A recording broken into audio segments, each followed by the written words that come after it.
Welcome to a Cannaconvo episode of Cannabis Last Week, brought to you by Global Cannabis Times. I am your host, John Puro. Before we get to an awesome interview that I'm really excited about, I want to note that any opinions I express are my own and not those of my law firm, Zuber Lawler. For example, if I was to say, I can't wait till New York and New Jersey get off their butts and launch these markets so I could try the delicious products that my interviewee makes in my home state, that would be my own opinion, not that of my law firm. So look, now I have the distinct, almost forgot, right? I have to do the standard prayer to the video chat gods.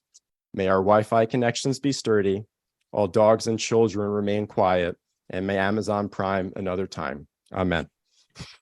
Amen. So now I have the distinct pleasure of introducing Kristi Palmer, the co-founder of Kiva, widely recognized as the global leader in cannabis-infused edibles. Kristi, welcome to the pod.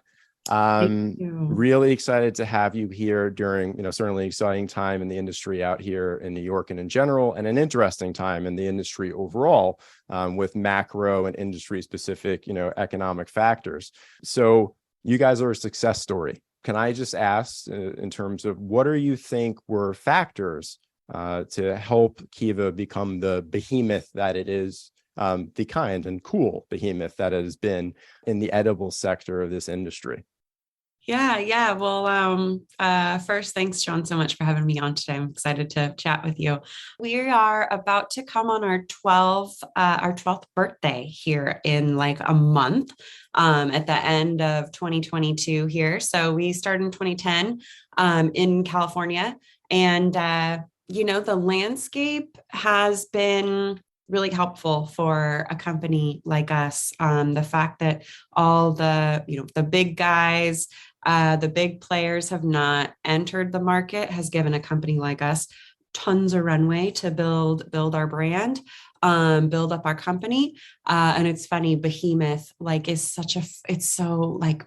started in our home kitchen, right? Like my husband Scott and I, and with our own two hands kind of built up until we needed a couple more hands. And then it's just kind of continued to build in that way. But we're about 400, just under 400 employees company-wide. Wow. So we're certainly not the biggest in the cannabis industry. And compared to other companies, we're like medium sized, if that. So behemoth is just such a funny word. But I think aside from the time that we got into the market and sort of the landscape outside of the company, our pillars as Kiva Confections, like we are always committed to quality. Like it's got to be delicious, amazing, great ingredients. Like that is hands down what has to happen every single day, or, you will lose trust, you will lose your consumer, you'll lose your brand.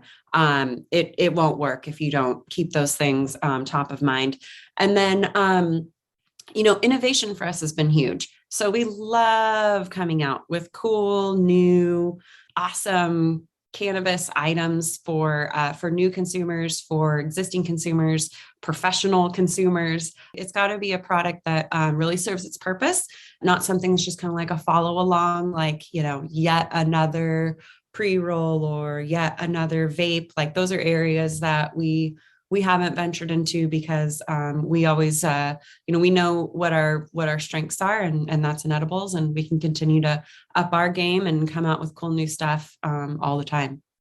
So, all right. So let's talk about all the cool, interesting stuff that you are staying in your lane and kicking butt with and expanding product lines, right, and into different places. So one thing I think that's interesting is that, Kiva is the parent brand, and I'm a brand geek, right? Trademark lawyer, right? So you have the parent brand, and then you have the sub brands. And so, by comparison to competitors, to say really just have like the single brand and different product lines. So I was curious to know like the thinking behind that. And specifically, I think what's interesting is, expanding state by state in the idiosyncratic way that's required by this industry, and these little states being these encased microcosms. How do you handle the expansion of the different sub brands to different states? Great questions. So the first one on kind of the parent brand versus the sub brand. So I think that the strategy was a little bit more experimental in the early days. So we started with Kiva Confections, the chocolate bar. That was our our lead horse, our flagship.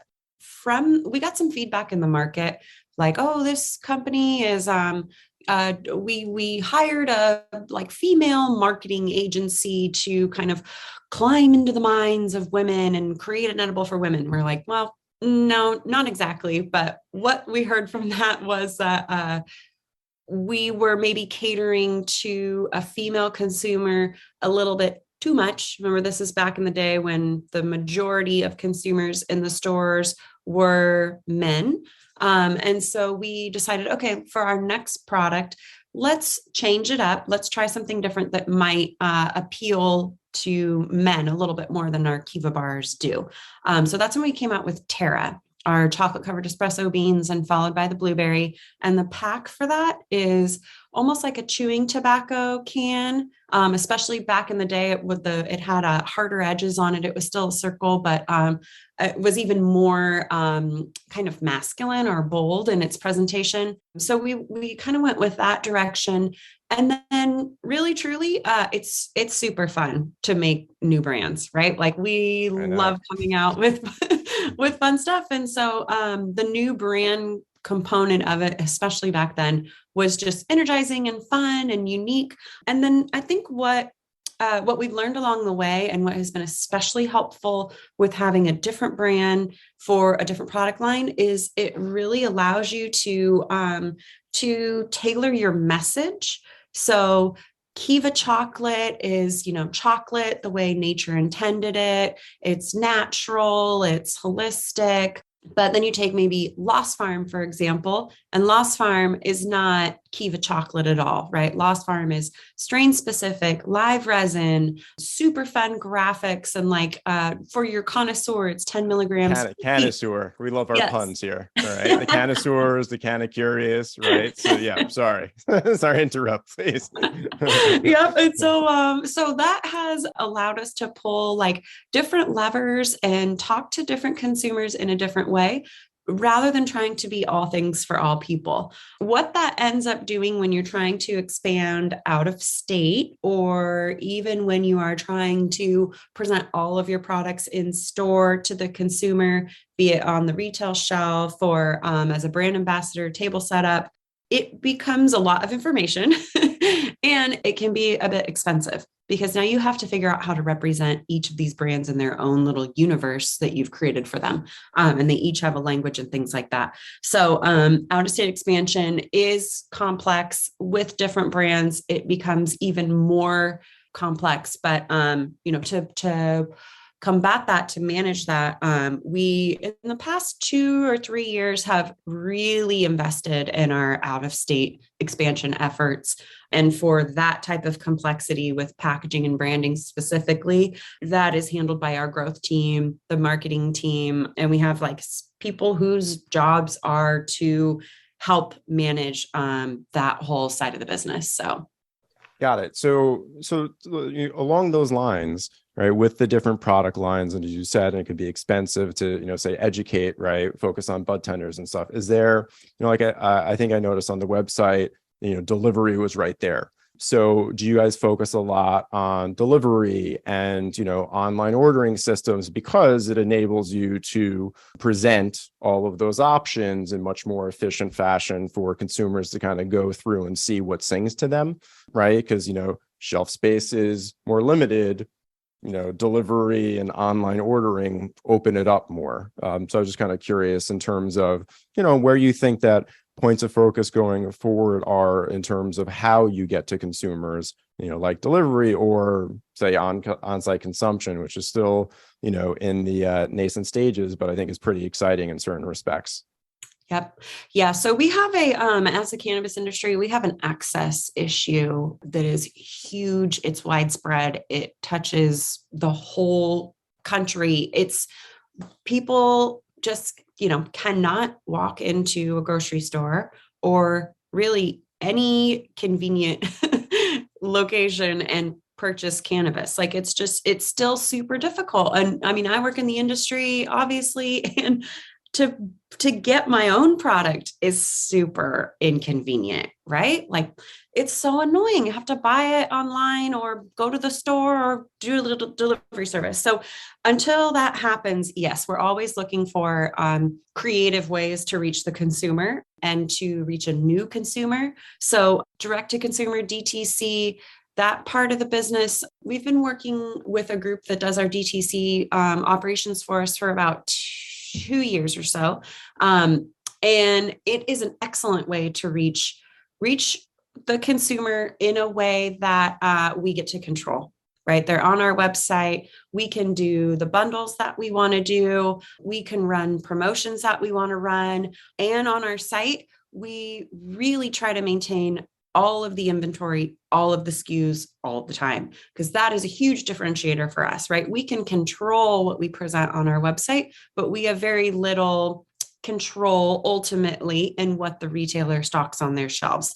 So hopefully consumers can always come to our website and find, our, I don't know, a small SKU, right? All of our Petra mints, for example, where maybe a store in their neighborhood doesn't carry every single flavor. So that's one of the really huge advantages of DTC. And yeah, I mean, collaborations is another really interesting way for us to reach new consumers kind of in that way of marketing. So we've done collaborations with St. John, Jetty Extracts.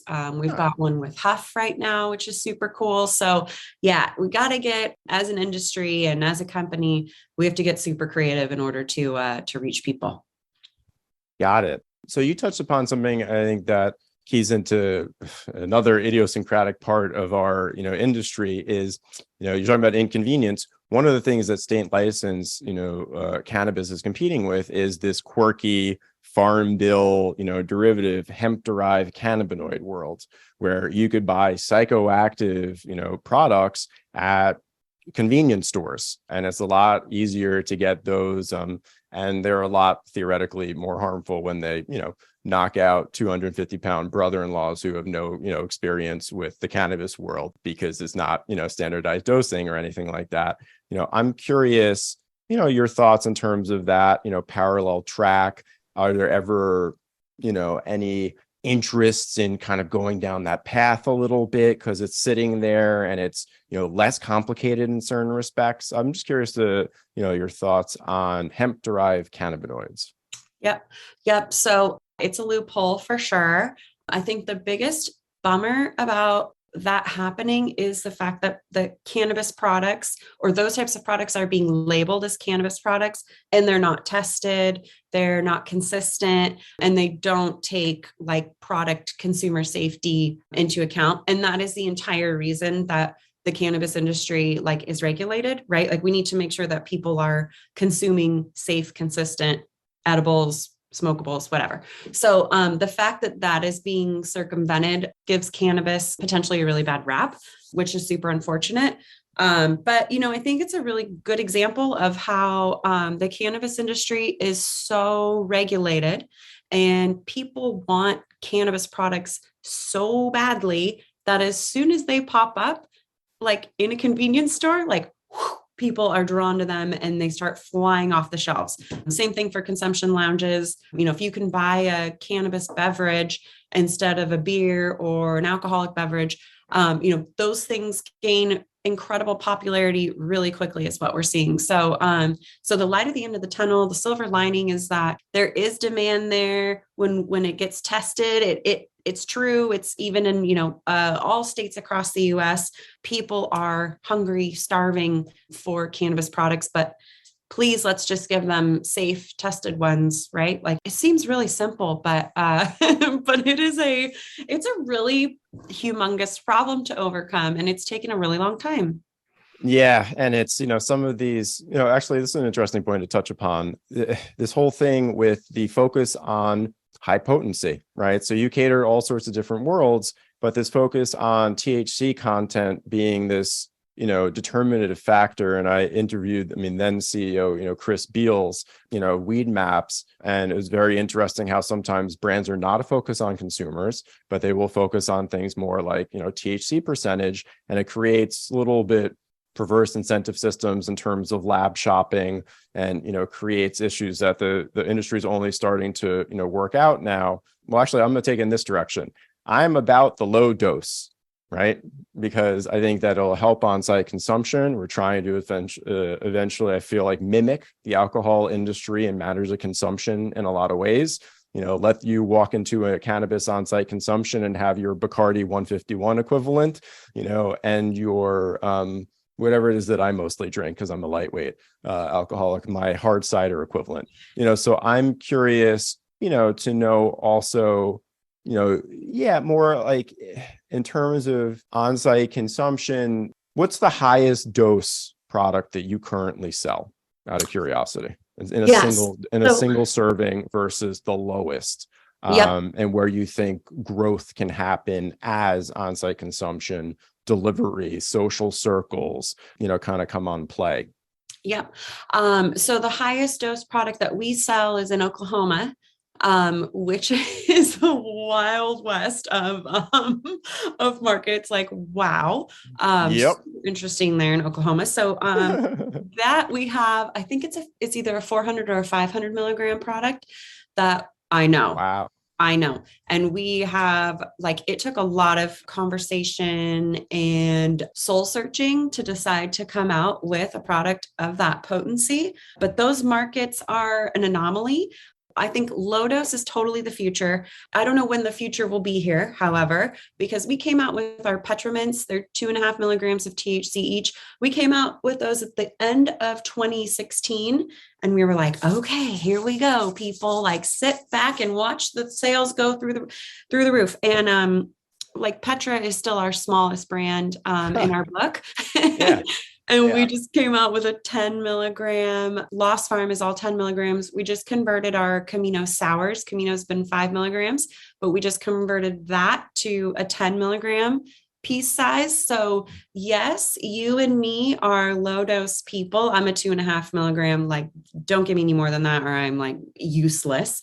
So I like the low dose too, but you and me are not spending that much money in the stores, right? I think it's still a high potency world. And that's because it's hard to come by. So when people get it, it seems, this is the theory, they want it strong, right? It's kind of like back in the day, like with alcohol prohibition. Moonshine, right? It was the strong stuff. So I think with access, with a greater, more diverse consumer base coming into the stores, you're going to see low dose become more popular. But right now, it's just not what we're seeing.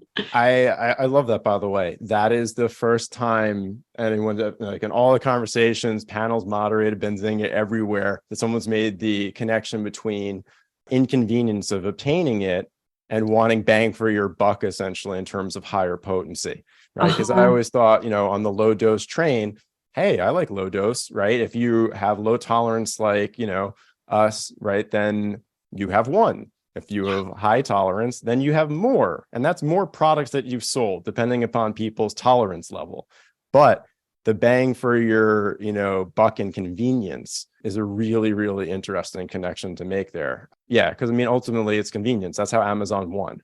And that's why things like, delivery, look, I'm from New York. I'll never forget the first time that the delivery guy came into my brother-in-law's apartment, sat down, watched like 25 minutes of a movie with us before he opened up the bag and produced all of this, like, the magical goodness, so I find it very, and I also think that that's, to a certain extent, what you said is that it's with the different products that you have, that it's almost, you're creating a convenient choice for different consumers to what resonates with them. When I was on the panel, and like with Lowell Farms, right, how their holder has a magnetic click, that closes, the like you said, you're going to have the convenience of how it caters to people, and then the convenience of knowing that it's the right dose, all the different flavors that you offer. So it's just making it that much easier for, customers to figure out what they like.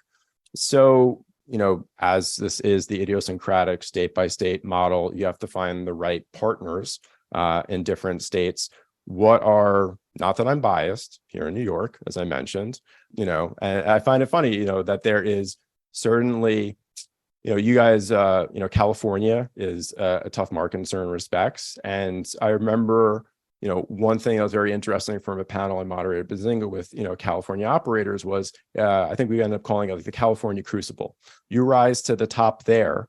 And what some of those brands had found was when they cross into different states, sometimes they surprise themselves on how quickly things can go right because you've refined that quality and stuff.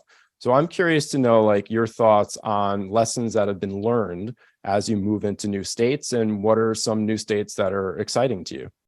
Yes. Oh my gosh. Lessons learned. Ooh, lessons aplenty, and always learning. Yeah. Yeah. So we started our out of state expansion efforts in 2014. Arizona was our first state, then Nevada, then Illinois. So we have about 8 years of out of state expansion under our belts now. And I would say really in the last 2 years has it started going quite well. Or we had a like set it and forget it kind of mentality. We were a lot smaller. We weren't pumping dollars into out of state expansion, which now is a totally different world. Like you could skate by launching your products in Arizona and being like, okay, we launched and we'll check back in with you in a year and see how things are going. Now, like, no, we talk to our partners like every day. Somebody is communicating somehow, some way at different parts of the team. We have put people, boots on the ground in the market, selling, marketing, educating. That's huge. Quality control, and then problem solving for our partners. So visiting their manufacturing facility and really helping them troubleshoot and figure out what's going on to get things back on track. So those are some of the things that we do now, because we have found that if you don't do that, you won't get the desired outcome. And I think the desired outcome in out-of-state expansion is to build enterprise value, but you do that by being number one or number two or number three in a market. You don't really get that by being number like 16. Like nobody cares if you're number 16 in Illinois. Like that's not adding value. So if you're going to do it and go out of state, you really have to invest, take it seriously, and make it awesome. So that's been a huge takeaway for sure. Got it. And states of particular interest. States of particular interest. Oh, New York, New Jersey. We were just at MJ BizCon last week. It's the end of the year. And everybody is talking about New Jersey. Everyone is also talking about New York. That's been like, but New Jersey feels a little bit closer and to actually being like operational, and you can get started more quickly in New Jersey than New York. We're still waiting to hear, regulations are still kind of being sussed out and massaged, which as we learned in California is a beast of a process. So we're going to be a lot smarter, I think, when we finally enter New York based on the learnings that we've pulled out of California. Yeah. So those two states are super exciting. Florida is still really exciting. The market there is tough to navigate. Packaging regulations are really kind of tough. And then also the lack of a wholesale market makes that market tough to enter from a brand perspective. Pennsylvania is also really interesting. And that's just the US, right? Beyond the US, there's, a whole world out there. Yeah. I mean, Germany is exciting, right? But we're waiting to see what the European Council is going to do. And I just covered in the podcast this, past week, about how there's opposition people trying to, lobby to get it knocked out by the EU, because then Germany won't proceed, but Mexico still waiting on, but the promising things like Costa Rica, it is there's definitely something to be said for the domino effect, right? Once you get like a beachhead in some of these different regions, whether it's states in the US or different regions around the world, right? The good vibes, the green wave spreads, as I like to say. That's actually when I go to a conference like MJ BizCon, or Benzing or whatever, I just say riding the green wave. It's very different than when I was going to like trademark lawyer, conferences, and you're trying to like set the specific meetings, and you're just like, that's not the way this industry works. Ride the green wave, right? You'll run into the people that you want to see. Yes. If it's MJ BizCon with the sprawl is a little bit, more difficult to manage, but there is nothing quite like it. So that is, really, really interesting. So here's the question, right? In terms of picking out partners, what is the thought process in terms of the size of a partner, right? I mean, you could make a play with an MSO and be in more stores by snapping your fingers, right? But then you're in specific stores. You find the biggest manufacturer / processor in a different state, and then you go different places. I'm curious to just know, like, your thinking, because I mean, expansion really is in this industry about finding partners. Some of those kind of considerations, right? Like, as you said, you're in much closer contact because you want to maintain that quality. You want consistency from state to state. I'm kind of curious to know about like the thought process there to some extent. Yeah. So picking a partner is difficult and absolutely crucial. Picking the right partner who's, I think, first and foremost, philosophically aligned with you and your brand. Like for us, quality is huge. So if we get somebody coming to us who says, "Oh, we want to launch you and we can launch you in 10 weeks," we're like, no, that's probably not going to work out for us because we need to find the right extraction. We need to run our marketing play. And all these different factors that make us not a great candidate for, let's just, speed is number one. Like that's not number one for us. Number one is doing it right. Yes, if it happens quickly, great. But so finding somebody who understands what you're all about and respects that. And that's getting easier to find. But the other one is scale, as you mentioned, like, and you want scale, but you don't want too much scale, because if you are one of 20 brands that a manufacturer is making or selling, that might not make you, that'll make it a little bit harder for them to focus on you. So you want the right size. The other one that's really hard to navigate is like conflict of interest, because everybody very interesting is, everybody is in all these different things, different states, different product categories, right? If we hop in with a partner that's also making their own gummy in one state that they do business in, like how is that going to all play out? So yeah, there's so many things. The other, like how deep are their pockets, right? You want to make sure somebody has the ability to invest in a manufacturing facility for you, right? That's the way we do it, at least right now, is with a licensing model. So we need a square footage, we need proper environmental controls. So we need a partner that is has the finances and is sophisticated enough to be able to provide those types of needs for us. Got it. So, I mean, that's a really interesting point you touched upon there, the conflict of interest thing. So is it like you come in and a lot of the other things are, would occur to anybody looking for any type of, financial, business partnership.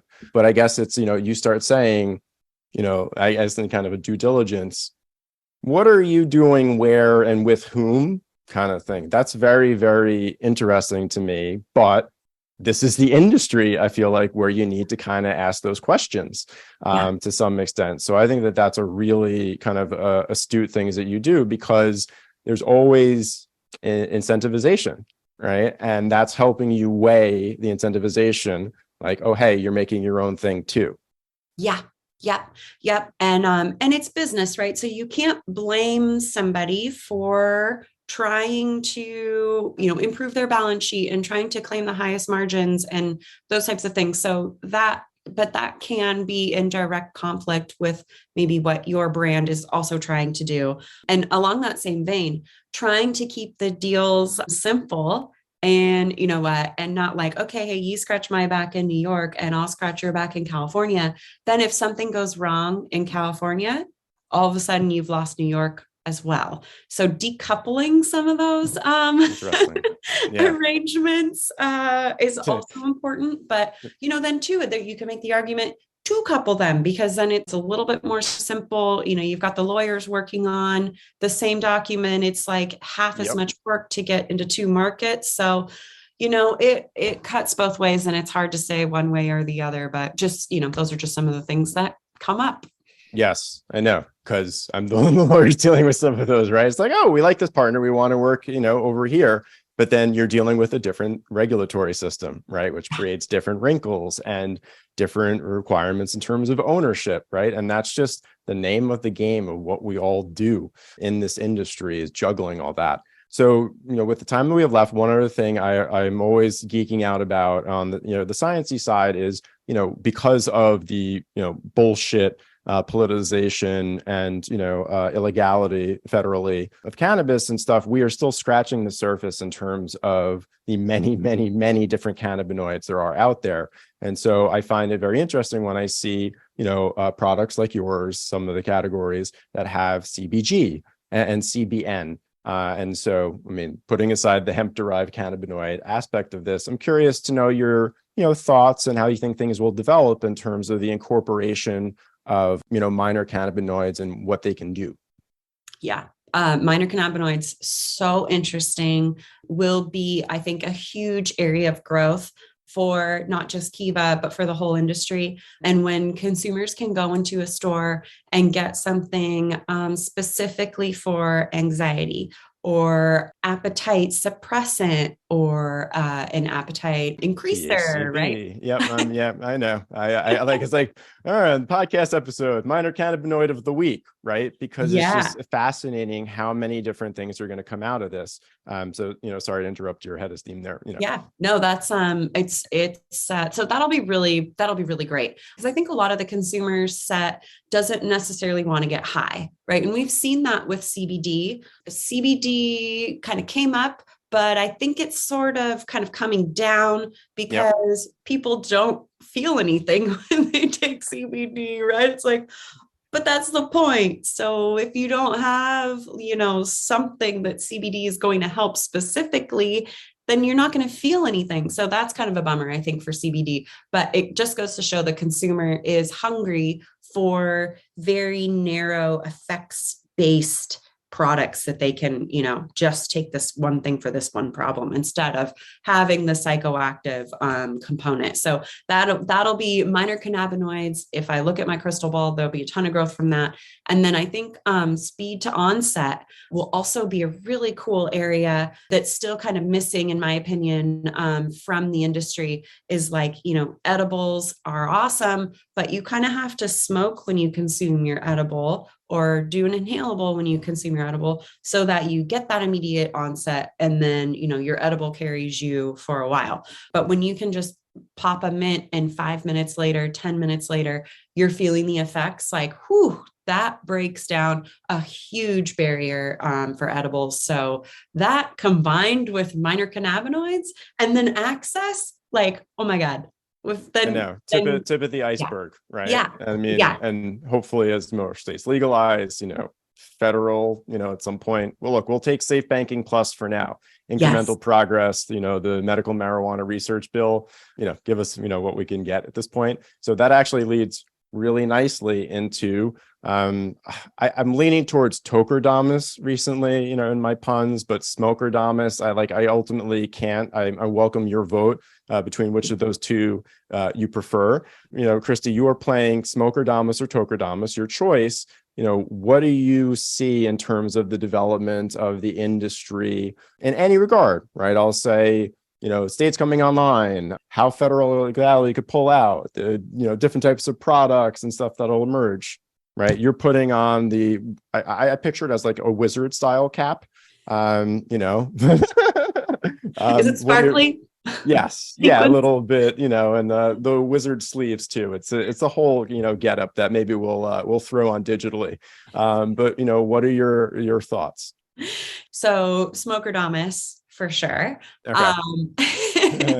And man, it's so hard, because what I hope and what I wish for and what I actually think are, they're really different. So I wish and hope that the industry will move in a direction that is like more inclusive, more diverse, lowers barrier to entry, is more friendly towards small business, and like kind of shares the wealth and allows companies, people, businesses of all sizes to participate. I don't think that's happening right now, which is super sad because this industry was built on like the backs of folks that were targeted by the war on drugs and treated unfairly. And so that I really wish and hope that that will happen.